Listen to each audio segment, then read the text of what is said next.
bendiciones, que el Señor sea con cada uno de ustedes. Gracias. Hoy en día se están haciendo campañas. No voy a hablar de política, así que no se preocupen.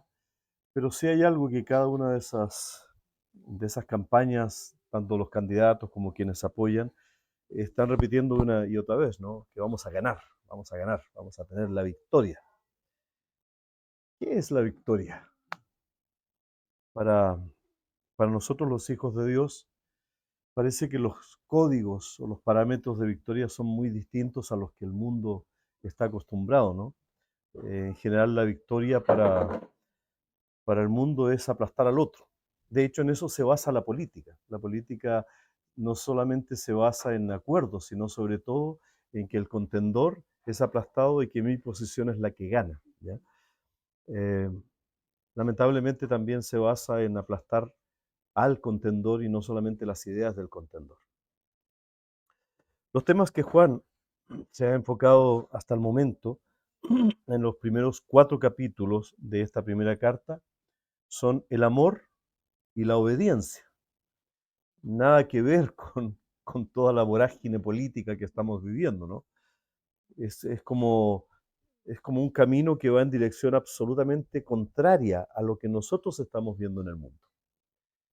El amor y la obediencia han sido los temas que más han reiterado en esos primeros 4 capítulos, pero ahora Juan, en este capítulo 5, y vamos a seguir con la serie sobre la primera carta de Juan, y comenzamos con el capítulo 5. Y en este capítulo, Juan da un giro, y da un giro para mostrar, no dejando de lado el amor y la obediencia, sino más bien para enfocarse, para mostrar el asunto esencial que es la fe. Ha hablado del amor y de la obediencia, pero ahora Juan comienza a hablar de la fe. De hecho, no sé si ustedes saben, pero en esta carta hay 10, la carta completa, o sea, los 5 capítulos de la primera carta de Juan, hay 10 referencias a la fe. Y 7 de esas 10 referencias las encontramos en este capítulo, en el capítulo 5. El enfoque central, entonces, es la fe. Ya podríamos adelantarnos, ¿no? Pero no como los lectores podrían haber imaginado, un tipo de fe que es simplemente creer en algo o en alguien. Porque me imagino que ustedes saben, y cuando conversan con personas en nuestro contexto, la mayor parte de la gente en Chile, por lo menos se establece que el 86% de los chilenos creen en algo. Chesterton en el año 57 decía, el problema no es que la gente no crea, el problema es que la gente cree en cualquier cosa. Ajá. Y eso lo vemos muy patente en nuestra sociedad. Pero lo que Juan está enfocándose no es en creer simplemente en algo, no es una cosa tan superficial, simplemente en creer en algo o en alguien. No, el enfoque de Juan en la fe está solamente conectado, y de acuerdo a lo que él dice, ¿no es cierto? Es una fe válida si está conectada y está sometida a la persona de Cristo. El resto de creencias no tienen sentido. Vamos a leer nuevamente, por favor, los primeros 5 versículos, porque nos van a guiar claramente en lo que Juan, de una manera muy, muy intencional, define, ¿no? Todo aquel que cree que Jesús es el Cristo, por lo tanto ustedes ya están viendo que no simplemente dice todo aquel que cree, ¿ya? Todo aquel que cree, ¿qué cosa? Que Jesús es el Cristo, es el nacido de Dios. Y todo aquel que ama al que engendró, ama también al que ha sido engendrado por él. En esto conocemos que amamos a los hijos de Dios, cuando amamos a Dios y guardamos sus mandamientos, pues este es el amor a Dios, que va a hacer una cosa y hace otra. ¿Ok? Bueno, la Biblia nos muestra en cambio un Dios infalible en el cumplimiento de sus promesas. Dios dice y Él hace. Dios dijo y Él hizo. Dios dice y hará. Y su Hijo jamás ha dejado de cumplir las promesas que Dios el Padre le ha llevado a decir. Aquí el punto central de todas estas referencias a la fe que aparecen en el capítulo 5 es una profundización de lo que Hebreos define como fe. Porque si nos fijamos bien, hay un tercer elemento que es esencial en la definición de fe que Juan les ayuda a sus lectores a entender y a nosotros nos va a ayudar a comprender a la luz de la palabra de Dios. La fe guarda los mandamientos de Dios porque conoce, porque tiene confianza en Dios. Entonces la fe no es solamente creer en algo, sino creer en alguien y someterse a lo que ese alguien dice que es su voluntad para nosotros. Ahora, no es posible caminar en el camino del amor hacia Dios si no es con la fe en Cristo. Y esto mismo dijo Jesús, el que me ama, mi palabra guardará. Ahora, esto no implica guardar, no es poner algo en un lugar escondido, sino todo lo contrario. Guardar en el contexto de la Biblia es obedecer de manera interna y externa, hacer pública mi obediencia e internamente también porque permito que la obediencia a los mandamientos de Dios me transforme. En el contexto de la palabra de Dios, la obediencia entonces no es solamente creer en alguien y establecer una relación con ese alguien. La obediencia basada en la fe viene de la sumisión. Me someto a aquel en quien creo y me someto porque le tengo confianza. Porque si dice que yo voy a morir pero luego voy a vivir, le creo. Y por lo tanto voy a vivir de acuerdo a esa condición de fe, de estar debajo de algo o alguien a quien se acepta que está por sobre uno porque es confiable. De esa forma, la fe está sometida a la persona en quien se cree. No simplemente creo que está ahí, sino que establezco una relación y voluntariamente me someto y por lo tanto cumplo sus mandamientos. Esa es la fe que nos presenta la Biblia. Lo que estamos viendo aquí, por cierto, es un principio teológico fundamental de la fe cristiana. Ahora, ya hemos dicho antes, muchas veces, ¿qué es un principio teológico? Un principio teológico es una verdad que surge de la palabra de Dios, que se aplica y que es aplicable en todo tiempo, en todo lugar y a cada uno de los hijos de Dios. O sea, no es excluyente, sino absolutamente inclusiva. Si yo tengo fe, debe ser de acuerdo a la fe que la Biblia me dice. Cualquier hijo de Dios debe tener ese tipo de fe, que establece relación con quien se cree, que hay una confianza en quien se cree y se somete a quien se cree. Si no pasa eso, no somos hijos de Dios. Ahora, por favor, notemos entonces, y esto es un llamado a atención, ¿qué tipo de fe tenemos? ¿Creemos solamente que Dios existe como la mayor parte de la gente? Porque incluso nos dice la Biblia que hasta los demonios creen e incluso tiemblan. Algunos seres humanos ni siquiera tiemblan. Ajá. ¿Está ajustada la fe que decimos tener en el Hijo de Dios de acuerdo a los parámetros bíblicos? O sea, le creo a Él, establezco una relación personal con Él y me someto a Él y llego a amarlo obedeciendo sus mandamientos. Note lo que dice, por favor, el versículo 1. Todo aquel, todo, ¿ok? Es absolutamente incluyente, no deja a nadie afuera. Y eso es entonces un llamado para cada uno de nosotros esta mañana. Todo aquel que cree que Jesús es el Cristo, noten, es nacido de Dios. Y todo aquel que ama al que engendró, ama también al que han sido engendrados por él. Quiero explicar esto, porque esto es un fundamento de la fe verdadera. No es simplemente creer, ¿ok? Eso lo hemos dejado claro, ¿sí? Bueno, el fundamento de la fe verdadera, donde aquí debo reconocer hay un pequeño problema para muchos que dicen ser creyentes, porque Juan establece que no hay exclusiones, dice todos, ¿ok? Todo aquel, que esta es una realidad en la vida del verdadero creyente en Cristo. No hay forma de saltarse ni de evadirla. Y que por tanto entonces un genuino hijo de Dios es aquel engendrado por Dios por medio de esa fe en la persona de Cristo. O sea, no hay tal cosa como un hijo de Dios que no ha puesto su fe en la persona de Cristo. Esa es la condición sine qua non para ser hijo de Dios.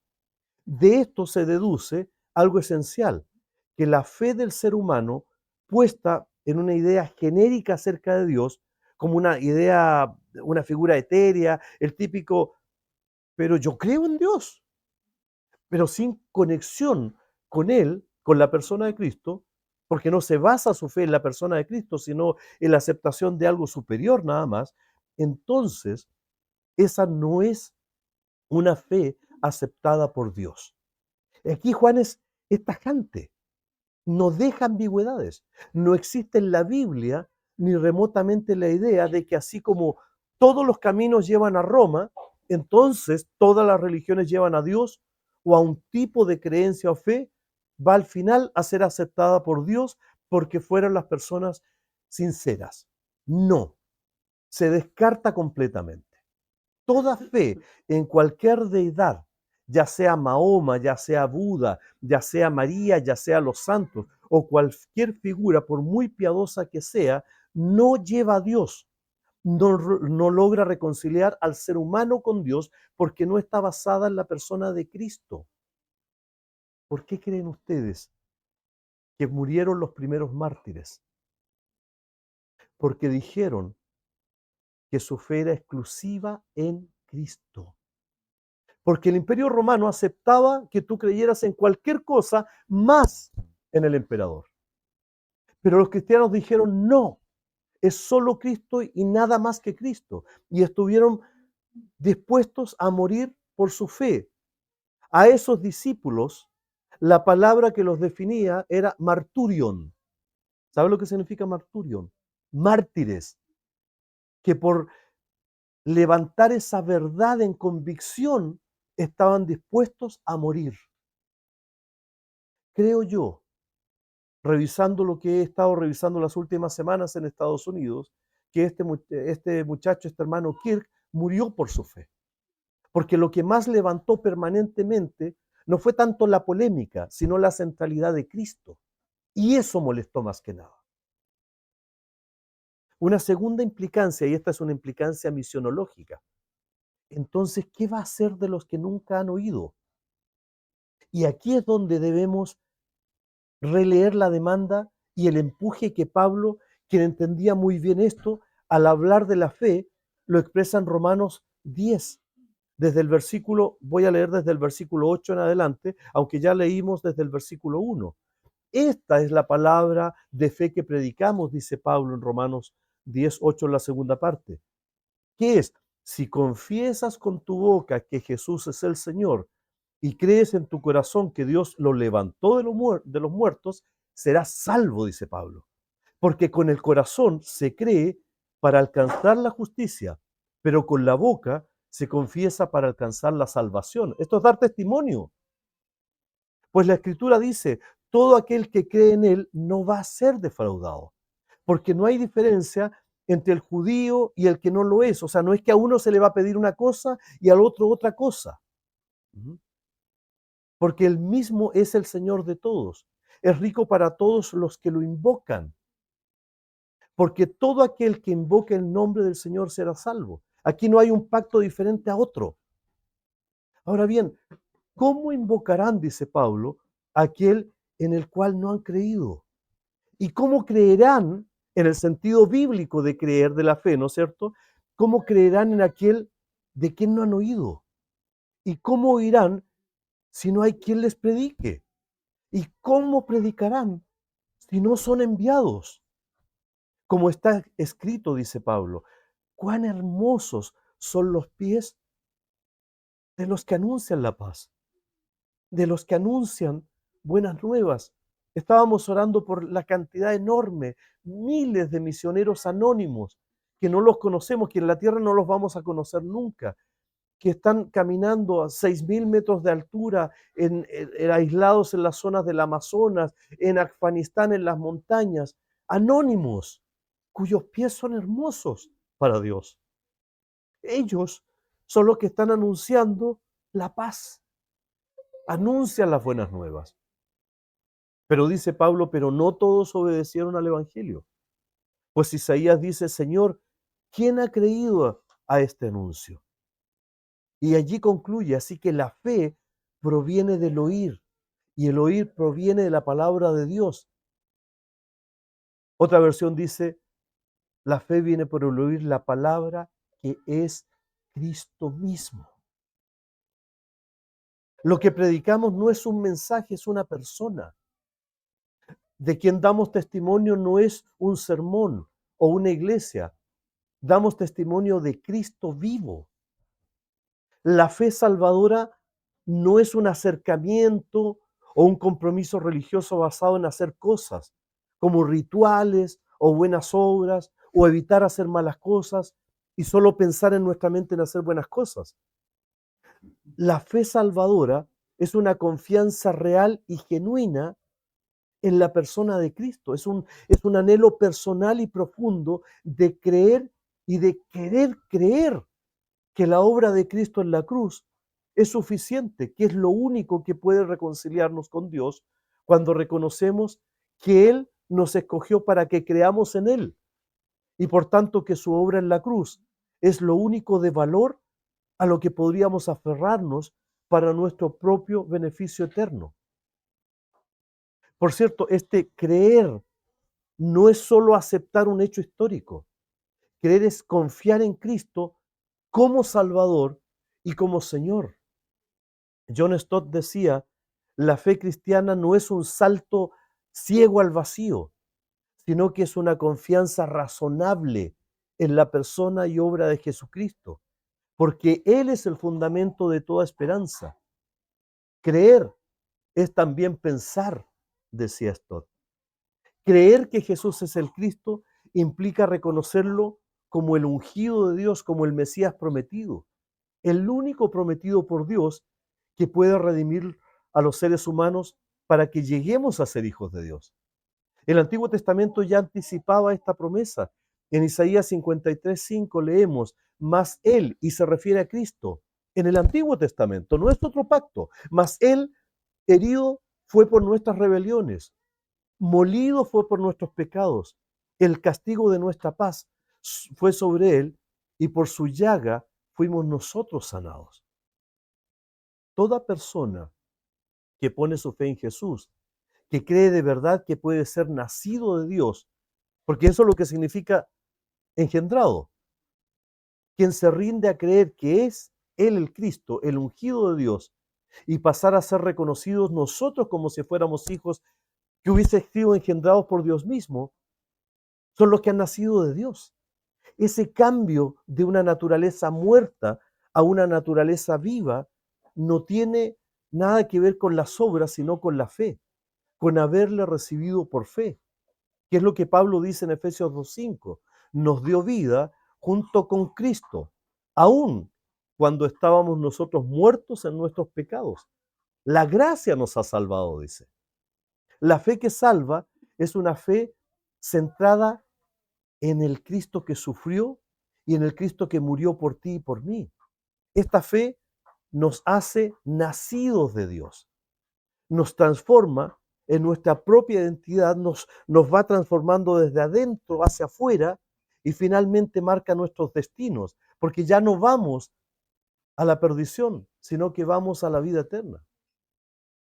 El ser llamados hijos de Dios por la confianza, por la fe, por creer en Cristo, la aceptación de su muerte en la cruz, el recibir como nuestro el sacrificio hecho por Él en la cruz y recibirle a la misma persona del Hijo por medio de su Espíritu, es a eso a lo que se refiere el mismo Juan en el Evangelio, en el capítulo 1, cuando dice, pero a todos los que le recibieron, a los que le recibieron con mente, con el corazón, a los que se apropiaron de ese sacrificio, a los que creen en su nombre, a los que se someten a Él, a ellos les dio potestad de ser llamados hijos de Dios.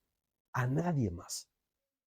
Y si alguien le ha recibido y cree en Cristo, entonces no puede menos que amar a quien lo engendró por fe, que es a Dios mismo. Y esto implica en términos concretos, no abstractos, que también el amar a Dios, al Padre, amarnos unos entre otros, los creyentes, y por ende amar a Jesús mismo, el Hijo, entonces en eso conocemos. Y es lo que dice en el versículo 2 y 3. Si seguimos en la lectura de la primera carta de Juan, en el capítulo 5, en el versículo 2 entonces y 3 dice, en esto conocemos que amamos a los hijos de Dios. Cuando amamos a Dios y guardamos sus mandamientos, porque este es el amor a Dios, que guardemos sus mandamientos. Y sus mandamientos no son gravosos. El amar a Dios, como el mismo Juan expresa, está intrínsecamente conectado al amor a los hijos de Dios. Porque los creyentes, los que estamos aquí, somos hermanos. Incluso Juan llega a decir, si alguno dice, yo amo a Dios, pero aborrece a su hermano, ¿qué es lo que dice Juan? Es un mentiroso. Porque el que no ama a su hermano, a quien sí ha visto, ¿cómo puede amar a Dios a quien no ha visto? Y este mandamiento tenemos de él. El que ama a Dios también ame a su hermano. No es una opción. No es que voy a amar al que me cae bien, sino a quien también Dios ha engendrado. Esto, por cierto, es un tema que ya estudiamos anteriormente. Pero hay otro elemento clave que tiene relación directa con ese mandamiento, puesto que el amar no es una sugerencia, sino un mandamiento que viene de Dios. El amor genuino a los hermanos fluye del amor de Dios. Si de verdad he nacido de nuevo, voy a amar a Dios. Y si de verdad amo a Dios, voy a amar a mis hermanos. Y este amor se demuestra no solo en palabras, sino sobre todo en obediencia. Ahora, en la Biblia debemos entenderlo bien. Obedecer los mandamientos de Dios no son la causa que permite que Dios nos haya escogido, que nos acepte, que nos ame, que nos restaure para una relación con Él o que nos dé una vida eterna. No, obedecer los mandamientos es la consecuencia de haber recibido eso. Nos ama y por eso y para eso nos escoge, para que obedezcamos sus mandamientos.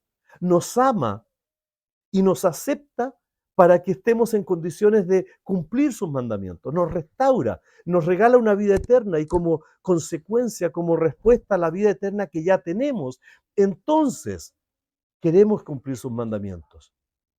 Pero su amor tiene como puente a Cristo. No nos ama Dios sin la mediación de Cristo, porque Él mismo ha establecido a Cristo como el único camino al Padre. Dios mismo establece ese principio. Entonces, obedecer sus mandamientos es la forma concreta en que expresamos el amor al Padre y al amor al Hijo e incluso el amor a los demás creyentes. Ahora, notemos, por ejemplo, los 10 mandamientos tienen ese orden de ser demandas, pero las primeras demandas están orientadas a nuestra relación con Dios y las otras demandas en nuestra relación con los demás. Son mandamientos que tienen que ver con los demás. Cada uno de esos mandamientos tiene que ver con nuestra relación o con Dios o con los demás. Amar es cumplir sus mandamientos. Son justamente sus mandamientos los que muestran a los hijos de Dios la verdadera forma de hacer el bien a todos. Hermanos, solo pensemos cuán diferente sería la vida en la iglesia, en la comunidad cristiana, si fuéramos obedientes a todos los mandamientos de Dios. Y estas son cosas muy concretas. Por ejemplo, perdonar. ¿Cuán diferente sería la comunidad cristiana si aprendiéramos a perdonar, a amar, si aprendiéramos a considerar a los demás como superiores a nosotros mismos, si alimentáramos a los desvalidos, si fuéramos justos con todos? Bueno, si quisiéramos toda esa enorme lista de mandamientos de Dios, la quisiéramos resumir, todos los mandatos de Dios, en un par de mandatos nada más. Toda la Biblia en un par de mandamientos que nosotros pudiéramos recordar, simplemente deberíamos ir a las palabras de Jesús, quien magistralmente dice que todos los mandamientos de Dios se pueden resumir en dos. Amarás al Señor, tu Dios, con todo tu corazón, con toda tu alma y con toda tu mente, y a tu prójimo como a ti mismo. ¿Se imaginan que hiciéramos esto? ¿Se imaginan que viviéramos obedeciendo esos mandamientos de corazón? Esa, desde el principio, fue la ley de Dios. Pero no olvidemos que fue dada por un Dios de amor. Por lo que si las vemos bien, el espíritu de la ley o los mandamientos de Dios no son contrarios al amor que Dios demanda y provee, son complementarios. Por cierto que muchos pensarán que eso no es fácil. ¿Cómo voy a cumplir esos mandamientos? Pero noten lo que dice Juan al final del versículo 3. Sus mandamientos no son gravosos, no son una carga. ¿Qué quiere decir esto? ¿O cómo se expresa eso en la realidad diaria? El amor de Dios hacia sus hijos que se rinden a la persona de Cristo. Cristo es la máxima expresión de ese amor. Hace que como resultado o como consecuencia, cuando esta entrega es genuina, cuando es honesta la disposición a estar sometidos por amor a nuestro Señor, hace que Dios ponga el deseo en su pueblo de amarle y agradarle. Dejan de ser una carga pesada porque el Espíritu Santo nos comienza a capacitar para obedecer. Cuando el corazón ha sido transformado por la gracia, la obediencia deja de ser un peso y se convierte en un gozo. He aprendido a amar. Aprendí a perdonar. Packer decía, amar a Dios significa querer lo que Él quiere, obedecer lo que Él manda y deleitarse en su voluntad. Por eso, una comunidad cristiana con un anhelo genuino de buscar a Dios anhela guardar sus mandamientos. Es intencional, es urgente, es continuo. Una comunidad cristiana sana se afana en cumplir los mandamientos de Dios, sobre todo aquellos que lo resumen, amar a Dios y amar al prójimo.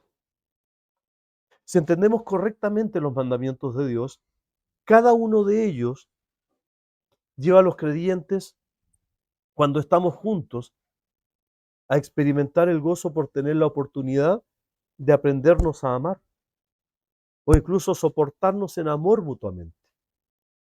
He visto en los años muchas veces cuando personas de una misma iglesia, de una comunidad cristiana, simplemente de piel no se tragan y se dan la oportunidad de comenzar a conocerse y reconocen en el otro un hijo o una hija de Dios. Y cambia todo. Se liberan de la opresión del pecado que nos hace apartarnos de Dios, pero que tiene la característica del pecado también nos aparta de los hijos de Dios. ¿Se entiende? Por eso es tan pendular Hebreos 10:25, nos dice que no nos dejemos de reunir, porque el autor inspirado por Dios hace este llamado que es urgente a la comunión cristiana. No es simplemente reunirse, es a la comunión cristiana y al mutuo estímulo entre los creyentes, recordándonos que es más vital que nunca mantenernos unidos en la fe, en la genuina fe y en el amor, especialmente ante la cercanía del fin, porque la comunidad fortalece espiritualmente a cada miembro y los protege de alejarse a Dios. Si tú no sientes que necesites a la comunidad cristiana, empieza a pasar tiempo en ella, intencionalmente, urgentemente, continuamente, y vas a descubrir dos cosas: que esa comunidad te necesita a ti y que tú necesitas más de lo que tú creías a esa comunidad cuando es sana. Acá debemos confesar que sí enfrentamos esa lucha, pero debemos recordar lo siguiente en el versículo 4: porque todo lo que es nacido de Dios vence al mundo. Y esta es la victoria que ha vencido al mundo, nuestra fe, dice Juan. Sí, luchamos diariamente con nuestra propia naturaleza, porque esta naturaleza nos lleva no solamente a alejarnos del pueblo de Dios, sino también a alejarnos de Dios mismo. Y esa es una lucha que en el fondo es una lucha interior contra los deseos de la carne, expresada en egoísmo, en buscar a Dios a mi manera, hacer todo lo que me satisface a mí antes que a los demás, pensar en lo que yo quiero pensar sin tener que darle cuentas a nadie. y contra el mundo que nos ofrece toda aquella sensualidad inmediata que nos hace creer distorsionadamente que lo que nos ofrece el mundo, la fama, los placeres, el poder, la satisfacción de necesidades, tiene valor, aunque bajo el escrutinio de Dios son mentiras. El mundo representa el sistema de valores opuesto a Dios. La victoria no se logra con estrategias humanas, sino mediante la fe en Cristo. Esa fe relacional, esa fe sometida, esa fe que anhela cumplir los mandamientos de Dios.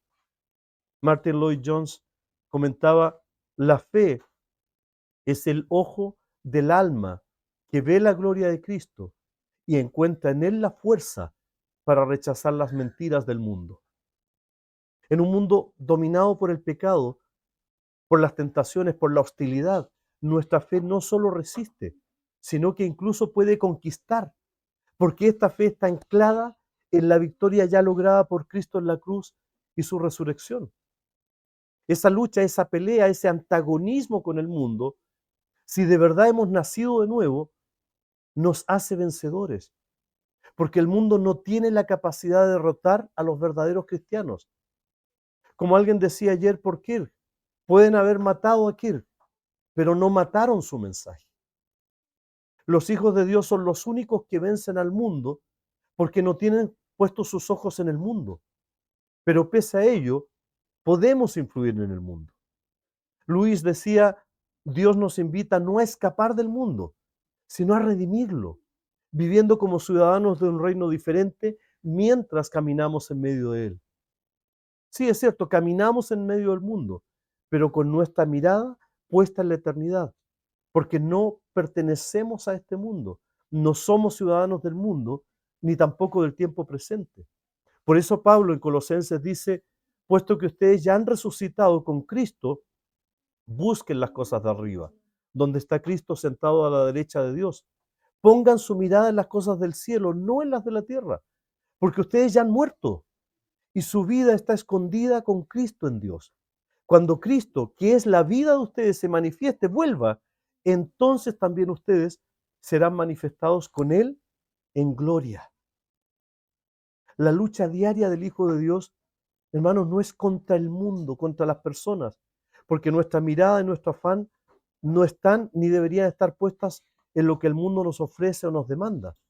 La verdadera lucha, como dice Pablo en Efesios 6, la batalla que libramos no es contra gente de carne y hueso, sino contra principados y potestades, contra los que gobiernan las tinieblas de este mundo, contra huestes espirituales de maldad en las regiones celestes.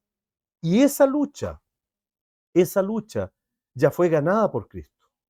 Y sus seguidores, sus genuinos seguidores, no le van a ser arrebatados a Cristo. Recuerda lo que dijo Jesús en Juan 10 y expresa esta verdad que debería ser un estandarte para cada uno de nosotros. Yo les doy vida eterna, dice Jesús, y no van a perecer jamás. Nadie los va a arrebatar de mi mano. Mi Padre, que me los dio, es mayor que todos y nadie le puede arrebatar de la mano de mi Padre, porque el Padre y yo somos uno. Tú no tienes que luchar contra el enemigo con un espíritu derrotista, porque esta no es una elección de quién tiene más adeptos, sino que es una lucha basada en qué ejército estamos. Porque el ejército de Cristo ya Dios lo declaró vencedor. ¿A qué ejército perteneces? ¿Al mundo y su príncipe que es el enemigo? ¿O al reino de Dios y su general que es Cristo? ¿No sabes? Y por ello, como no estás seguro, tu vida sigue igual. Quizás no se ven transformaciones en tu vida. Recuerda lo que decía Lafferty. Todo cambia cuando tu más profundo sentido de identidad se deriva de responder no quién eres, sino de quién eres. ¿A quién le perteneces tú? ¿Al enemigo o a Cristo? Piensa en esto. Si por fe te has rendido a Cristo y a Él perteneces, entonces el enemigo jamás te va a poder arrebatar de la mano de tu Señor. ¿O acaso le perteneces al mundo, cuya mayor derrota es la muerte? Bueno, si pusiste tu confianza genuinamente a los pies de esa cruz donde Cristo venció la muerte, entonces déjame decirte que no le perteneces al mundo. Es más, ya tienes vida eterna hoy, si pusiste tu confianza en esa cruz.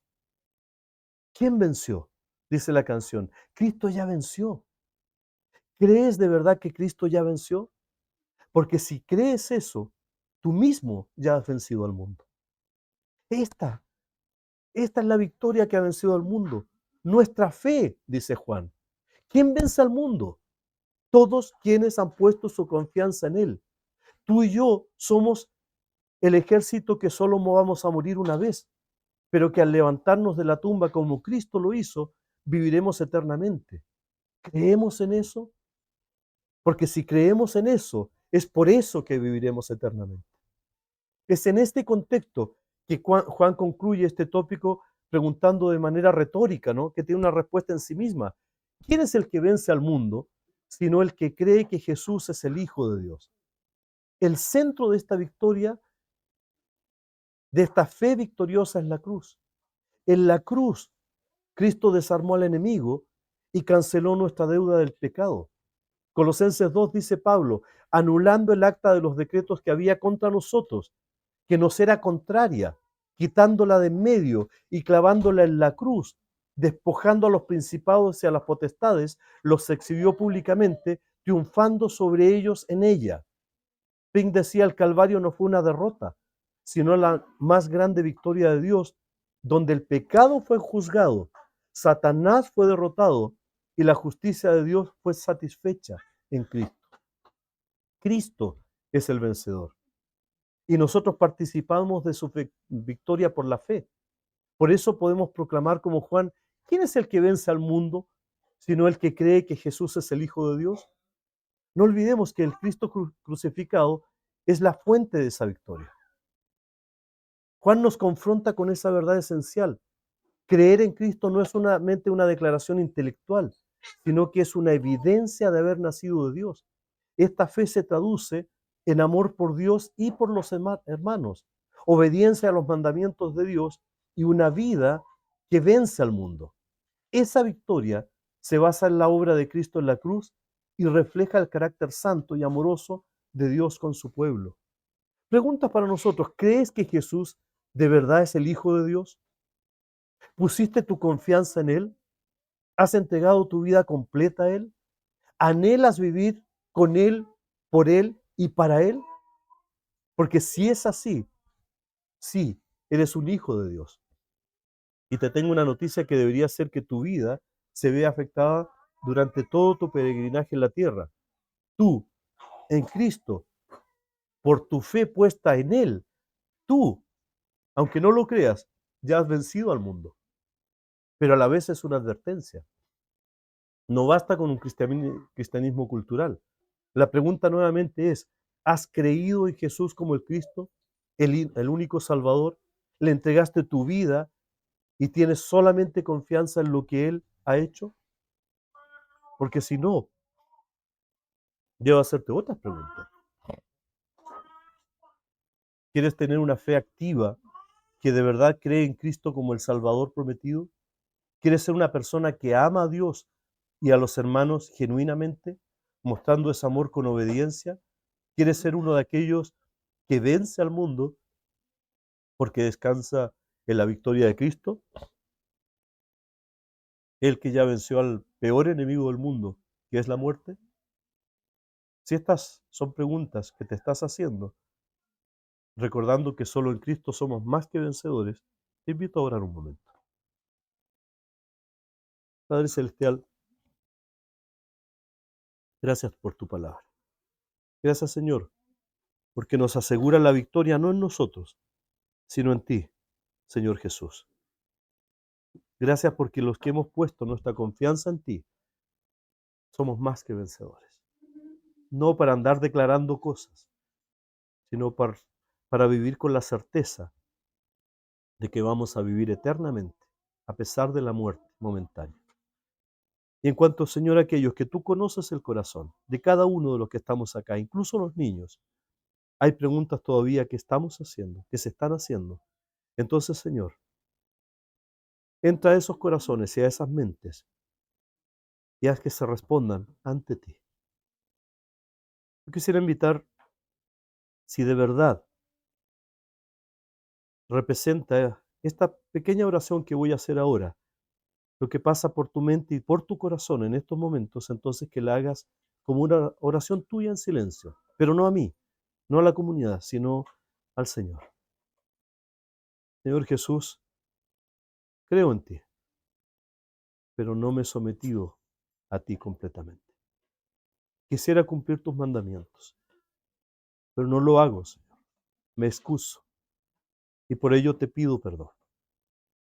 Y te suplico esta mañana que entres a mi corazón, que transformes mi vida, que me des certeza de vida eterna y que además me hagas vivir en victoria contra el pecado, contra la muerte, y que me permitas caminar el resto de mi vida con la certeza, con la confianza que soy tuyo, que soy de ti, y que jamás el enemigo, ni nada en el mundo, ni nada de lo imaginable podrá separarme de tu amor en Cristo Jesús.